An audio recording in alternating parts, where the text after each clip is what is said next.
De 90 grados, yo soy Laura Aquino, directora editorial de 90grados.com y nos encontramos en el Colegio de Arquitectos y Arquitectos Paisajistas de Puerto Rico, acompañada por Carl Elefante y Robert Ivy, quienes son presidente y director ejecutivo respectivamente del American Institute of Architects de nivel nacional y se encuentran de visita en Puerto Rico. Welcome to 90 grados en Puerto Rico. It's wonderful to be here. You guys have been traveling a little bit around the island. Can you tell me about your visit to Puerto Rico this time? Certainly. Well, it's been a whirlwind. Yeah. We really have been staying on the move, which is just great. It really makes it filling and meaningful for us. Mm-hmm. And so AIA Puerto Rico President Luis Galarraga has been our tour guide and our organizer, and really taken us around quite a bit. Day one we went east and ended up all the way out at the Roosevelt Roads and kind of saw that end of the island, which was pretty seriously damaged from Maria. Yeah. And then also saw this amazing opportunity of Roosevelt Roads and just something that had a whole different meaning for decades and now really has an opportunity for the future. You want to say anything else about day one? Well, I would say that part of what precipitated our trip was an interest in what Puerto Rico has done since Hurricane Maria. Mm-hmm. But I would say equally, the Puerto Rican chapter of the American Institute of Architects is a group that we care about, and this is a visit. So it's both things, and we're seeing what you're doing now, and we're seeing how you have responded. So I'd say it has both those purposes. That's great. We've also had the opportunity to go to the schools. Yes. So far 3. Tomorrow will be 4. And I have to say that that's been a really wonderful part of this trip. To some degree, it's something that both Robert and I really look for, which is the bright young people who are the future architects of the world. And you have a very robust education program here. Yeah. Very robust, and also clearly one that's grown a lot in the last decade or so, and so there's a lot of energy there. I can tell you that with things like the maker labs and things like that, very progressive as well. So that's been really impressive, and brings a smile to our faces about the future of the profession. Saw things, various things. Today we were in Ponce and saw a wonderful school there of architecture that was very different from a school in the middle of the island, Turabo, where we saw a house that the students had made out of aluminum. A very wonderful house that would be a shelter after a major event like you've just been through. So we've seen a range of things, everything from student ideas, beginning students, and then more advanced things where they actually are building things.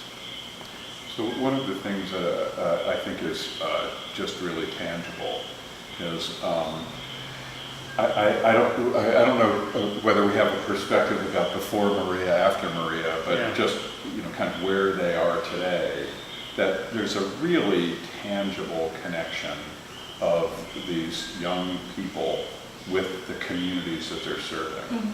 And it ties so just poetically almost with kind of what the big trends in the profession are today. Excuse me if I bore you with this stuff, but so it is a different time now. That after having the Paris Accord, in 2015, and then the Quito Summit, the Habitat Free in 2016. Those are 2 events that resulted in literature that basically talks about the future relevance of architecture. And I think it's important that we don't overlook them. It's profound. The United Nations kind of turned to the urban world and said, this is our future, this is important.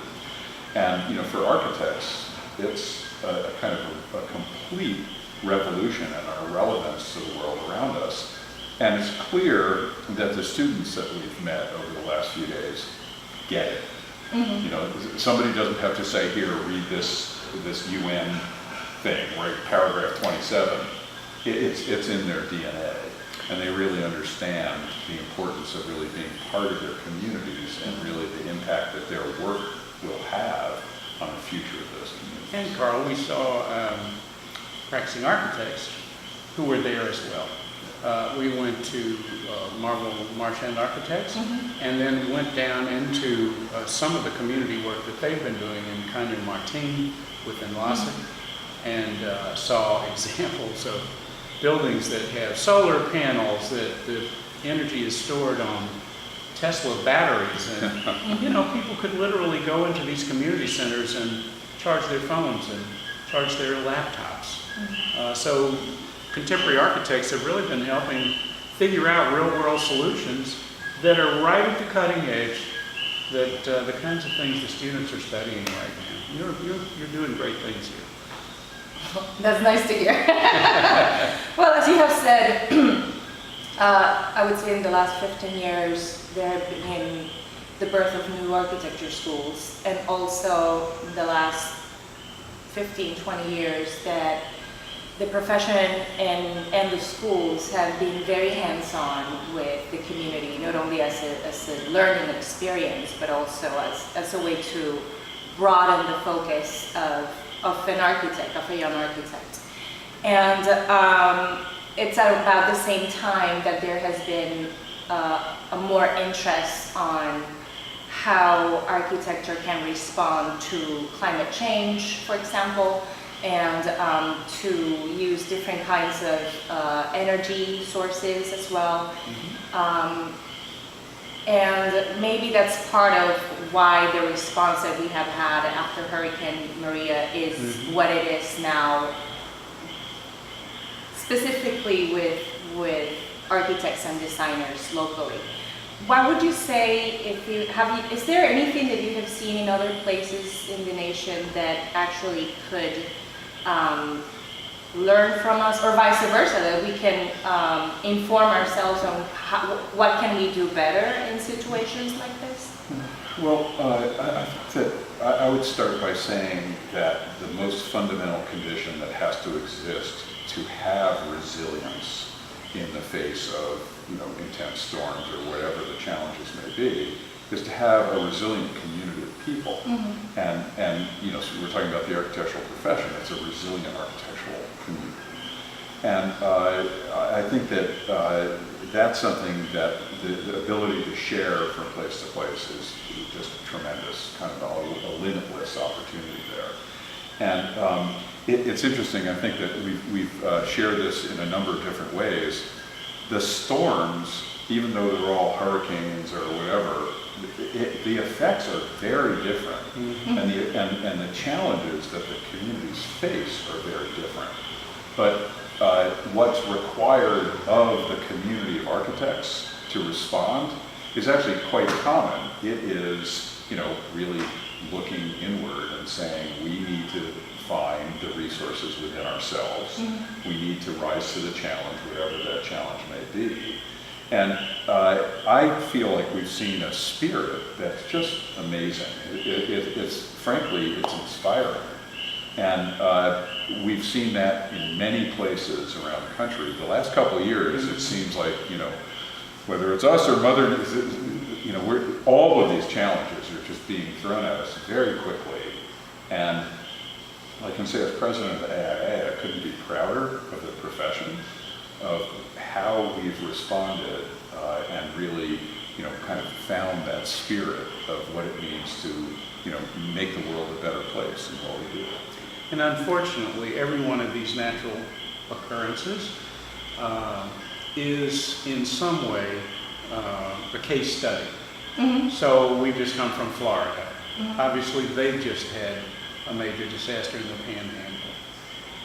And among the findings from all of these events, here, there, other parts of the United States, decisions we make differences. So where there are good building codes, buildings are stronger. where people have invested in appropriate structures and followed guidelines that are widely available, buildings have lasted better. And the same is true here. Buildings that were casually built by local folk who were trying to do their best but didn't follow normal best practices were at greater risk. And that's true in Puerto Rico, it's true in Florida, it's true anywhere, because wind and water, which are part of this entire equation, operate with regular force. And that much we can understand and we can improve. So we can build better, but we have to share that information from event to event to see what fared well, where, and how. And then these wonderful people who have this resilient spirit will go back and build again. And there's definitely from each of them takeaways about really what should we be doing with codes. You know, and in essence, maybe another way of saying it is that, you know, there's kind of a critical mass now where there's been a lot of experience in a very short time. Too much. Right, Yeah. right, way too much. And that, you know, there's kind of, you know, we should be impatient now. The codes need to respond. And, well, how are the codes going to respond? Where will they get their information from? They have to come to the architects, you know, in the places where these experiences have happened, because that's the real world of the experience to draw from. And, you know, the time is now. Yeah. Well, I have noticed that not only in this area that we both have, we are in a hurricane area, and lately there have been more often and stronger. We're also in a place very close to the Milwaukee Fault, so we have lots of shakes, not serious earthquakes yet, but we're in a place where that can happen at any moment. And at least with the hurricane, especially looking at what happened recently, was that it was right that we were taking maybe a step back and look at what we are doing now, because many of the older buildings did much better than the newer ones. And again, like looking at the codes, like what can be revised and what is still working, how can we foresee what is needed more, and of course for the main reason of safety of people, right? Can you say there's a new way of looking at things, especially as you have said, not only in codes and types of building, but how we look at design as well, with these new circumstances that we're living? I would say yes, there are some new ways. Let me just take a step back and say that earlier this year, one of the columns that I got to write as president was about this issue, about challenges and resilience and so on. And one of the things that we published as part of that article was the current FEMA map on the risks that exist in the country. And you know, the map is of the 48 states, and there is hardly any spot anywhere that doesn't have earthquake risk, tornado risk, hurricane risk, fire risk. And you put them all together and it's basically saying that everywhere is potentially a risk. So just being aware of that, and it's not some strange thing that happened to happen and you got struck by lightning and it's too bad. This is part of the reality of building, and we should be aware of the risks. But I think that what I would point to and say, this is what architects bring. It isn't just an awareness of those risks, which is in and of itself important, but to address any of those risks, investment's needed. And, well, okay, how do you protect yourself from earthquake, or how do you protect yourself from rising seas or storms, etc.? And we look at a situation like that, knowing that that means that there needs to be investment in the built environment. But how can we make that investment be positive? let's not put a 12-foot wall around the entire island of Puerto Rico. How can we have resilience be something that's actually positive? And just one example of that I think is really a terrific one is a project that's called the Big U for Lower Manhattan. And so somewhat anecdotally, well, what does Manhattan need to protect it from the next Hurricane Sandy? It needs a wall around it to keep the water out.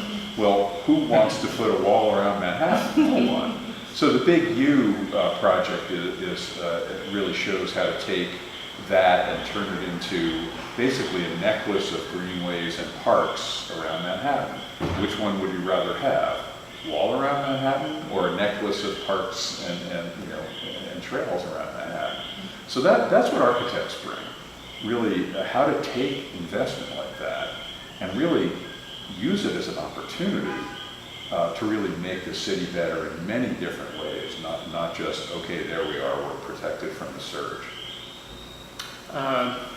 And another finding, I think, and we observed it here, is that some of the basic principles of design, which we do not universally employ, worked here.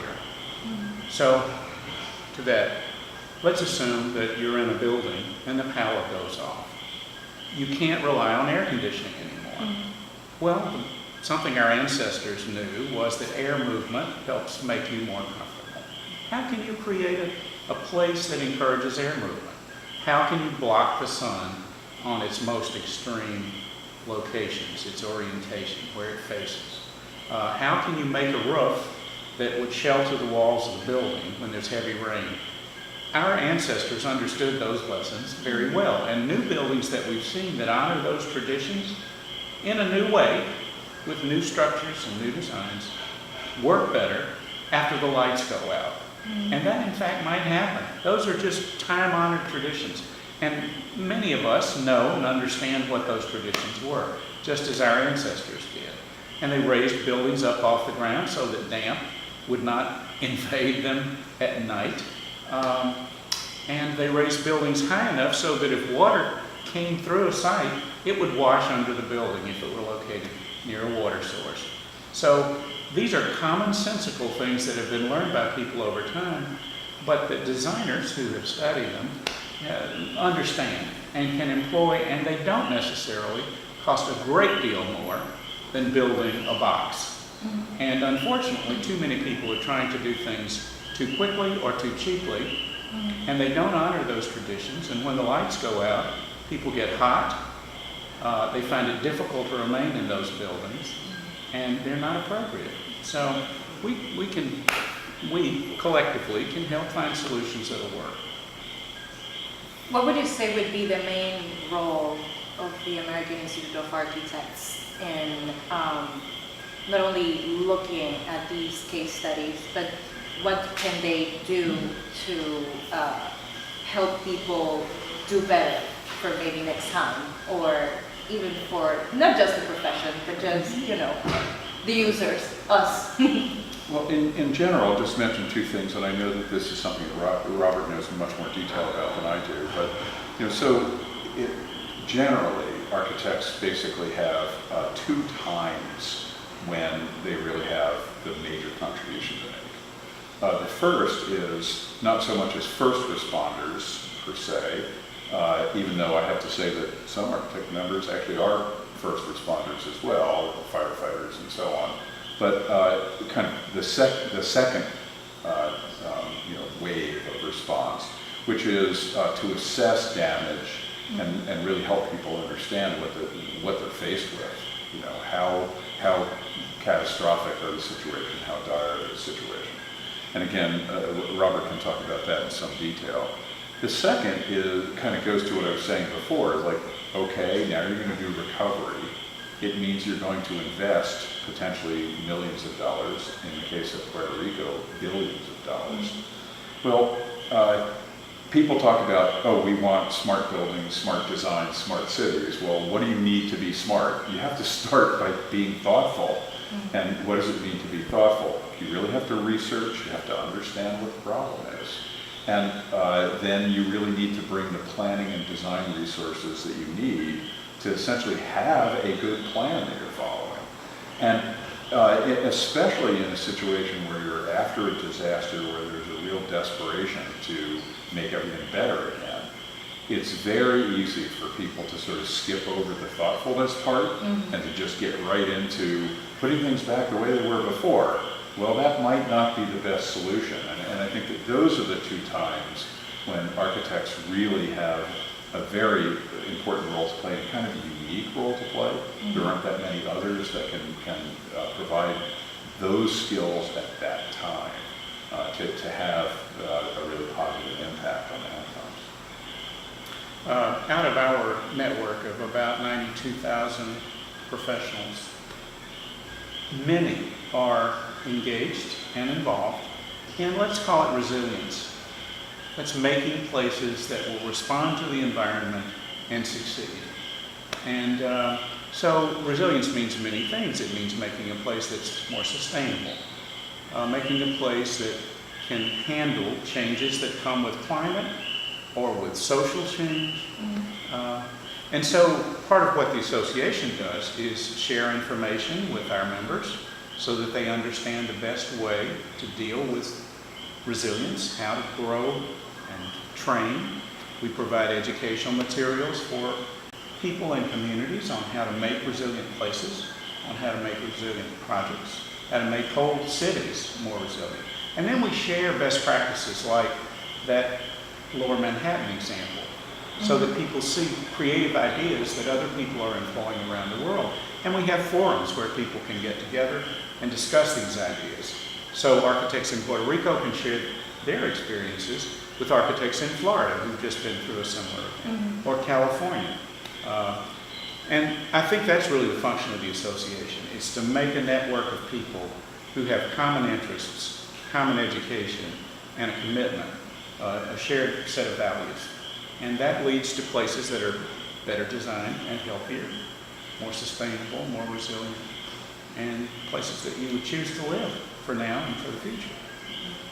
And one last question that I would always like to make. With the growth of community involvement in everything that they need, whether it's reconstruction or social change or anything, how do you see the importance of those movements and the involvement or the participation of architects in those movements as well, in their projects or anything? I think it's something that we have, as a profession, become much more genuine about. And I think that the thread has sort of always been there. And again, just kind of going back and saying, back in the 50s and 60s with, Jane Jacobs, and, there's been people who have been kind of pointing to the importance of really understanding people in cities, and they're the users of cities to pay attention to their needs. But there's a program at AIA that's existed now for 50 years, with our Communities by Design, with the rural urban design assistant teams and the sustainable design assistance teams that are really about, I'll call it the democratization of design, and really helping to give voice to communities in planning the future. And that kind of the arc of this over the last, say, 50 years has been really understanding that we're not looking for the buy-in of communities, we're looking for the participation and engagement of communities. Who's living there? Who really knows the experience? It's the people who are literally in the communities who have that insight, and really respecting that as a fundamental intelligence that is irreplaceable. We can't have that for them. Yeah. And I think that part of this is also architecture as a collaborative venture, and that in almost any project scenario, really understanding the occupants, the users, the clients, the community, the people who are really there, whose lives we're going to affect with the design decisions that we make. That really is kind of the driver. Architecture's always had kind of two sides to it. The tectonic, which we all architects, you know, we get that. We need to understand structures and systems and all those things it takes to make a building successful. But the other side of it is the humanistic side. We are shaping places for people to occupy. And how much are we really paying attention to that human purpose of what we do? And I think that we're kind of at a dawning of a really wonderful era of empathy in the field of architecture. And again, we certainly saw it in the students that we've been with the last few days and so on. I mean, it's a very important moment for a profession. Anything that you would like to add? I think he said it well. No, the only thing I would add is I think that young people in particular are choosing to work collaboratively, and they are very interested in social issues. And we as a profession have been known for many decades for the individual, the strong individual making strong statements. We still have strong individuals who are architects, but increasingly we are working together, and we've always made projects with other people, whether they're our clients, engineers, interior designers, artists, community members. We've always done that. Today we're honoring it, and I think we're seeing more and more collaborative work, and the results are exciting. It's a different ethos. It's a different way of looking at the world. It takes a village. It takes a village. Yes, that's already been said. It takes a village to make a village. Yes, it does. And architecture is for everyone. You know, That's everyone, right. Everybody uses We it. all live. Yes, we Yeah. do. It Yeah. is public art. Well, thank you so much for your time You're and very your welcome. knowledge. And I hope that you enjoyed, you know, your last day or so in Puerto Rico, and that you come back soon. And thank you so much for being here, because it's very, very meaningful. Thank you. Our pleasure. Thank you so much. Thanks so much. Y gracias a ustedes por acompañarnos en la noche de hoy. Recuerden siempre que en 90 grados contamos historias de diseño.